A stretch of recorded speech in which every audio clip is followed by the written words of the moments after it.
Hey there, you guys. Anna Cortez here, author of the Playing Card Oracles and Oracle Alchemy, and it's time for a little play with cards.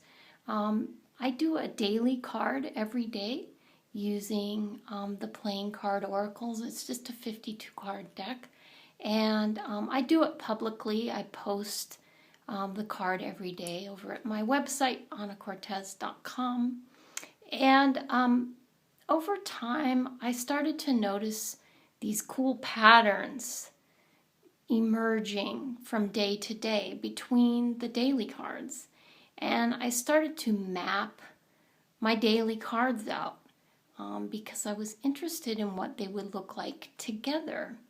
And so now it's the end of a lunar cycle here as I'm making this video. It's March 7th, 2016. And so I've got a whole lunar cycle full of daily cards, and I'm going to lay the month out on the table and see what it looks like.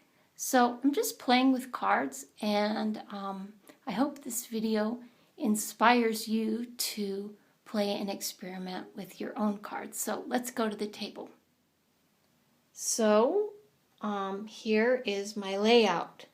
This is an entire month of daily cards, all laid out together. So every morning I woke up and drew a card, and here they all are as they appear in a big pattern, and it was really fun to do this.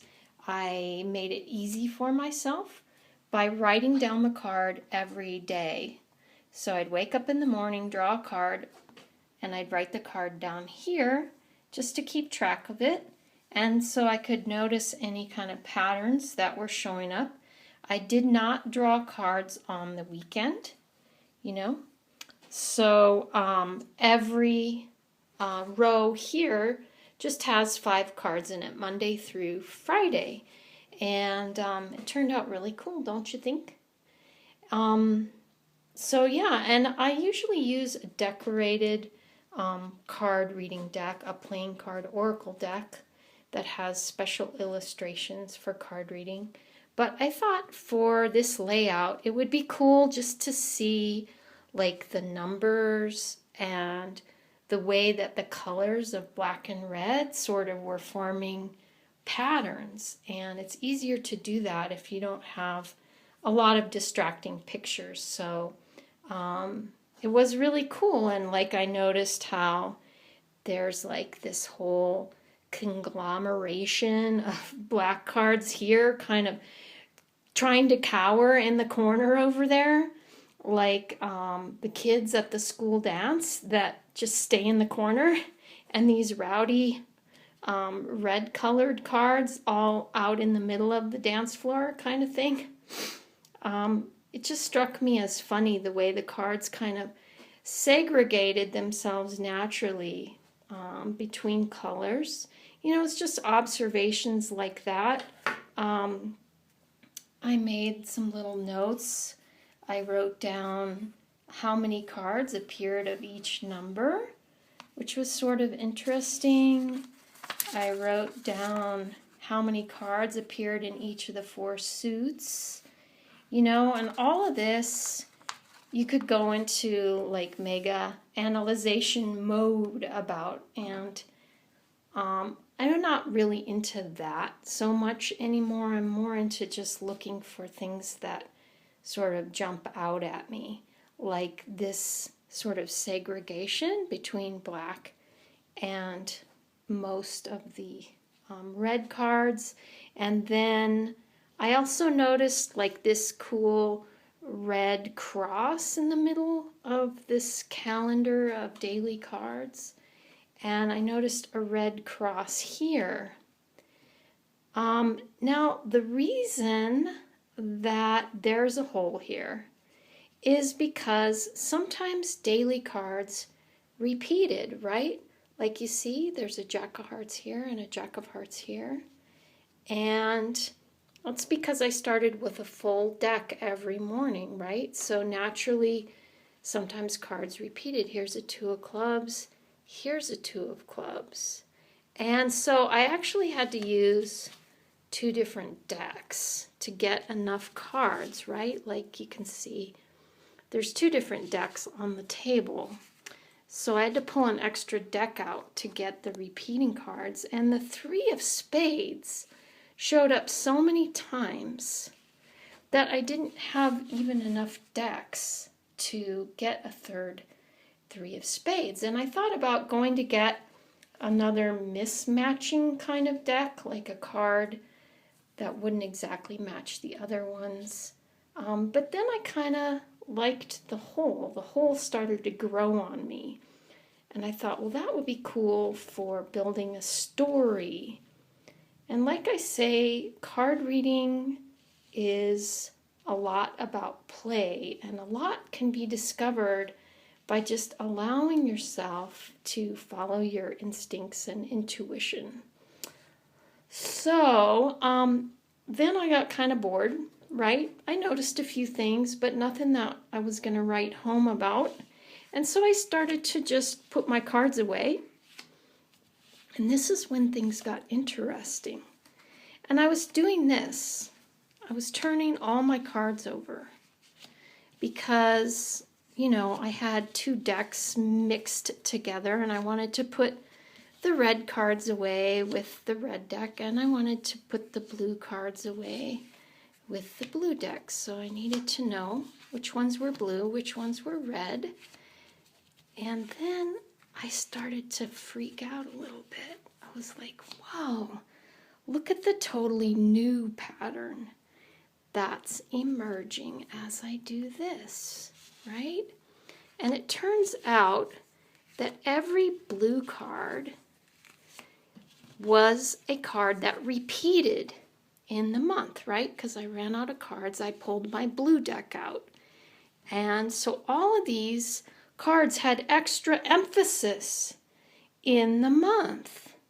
And then I thought, well, what are these cards? So I just pulled them all out like this, and I got a layout. So cool. And then right away, I started to feel a story, right? And this is the difference between having to beat cards to find the story and having it sort of appear to you. And this is what I felt as this was happening. So here's obviously like the main character of my story, right?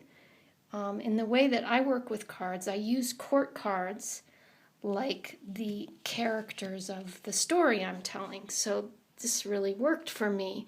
There's no court cards here, there's no court cards here, but look, these are both red. We've got one on top of the other, and these are both black. And the black cards are on this side of my guy, and the red cards are on that side. So it felt like there were almost 2 sides to this character. You know, maybe one side he's not showing to people, one side he keeps private, or maybe this side is something that happened in the past, right? And maybe this side is something he wants for himself in the future, or what he likes to show to people from the outside. And then things were getting really interesting. You know, this made a lot of sense to me. And this totally goes along with card correspondences that I actually use for these particular cards. So the story was building really nicely. And I could go on, but it was just when things are unfolding, you know it. And this was also the center of that red cross we looked at, which I thought was really interesting, like a foreshadowing of what was to come. So now comes the whole. Now comes the whole. So what if this Jack, in moving toward his future, or toward what he wants to show people and maybe show off to people, what if in moving toward that future he was to fall into this hole unsuspectingly? And what is in that hole? It's a mystery, right? We don't really know.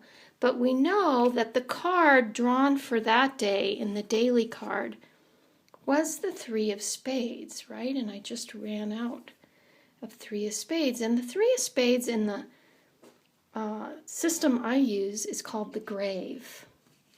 And it represents things that we need to put into the past, right? Things that belong in the past. So maybe this guy needs to make one final visit to this thing he's trying so hard to hide or put behind him. Maybe he needs to make one final visit before he can actually achieve his desire there with the heart cards. So it's just play, but is it just play?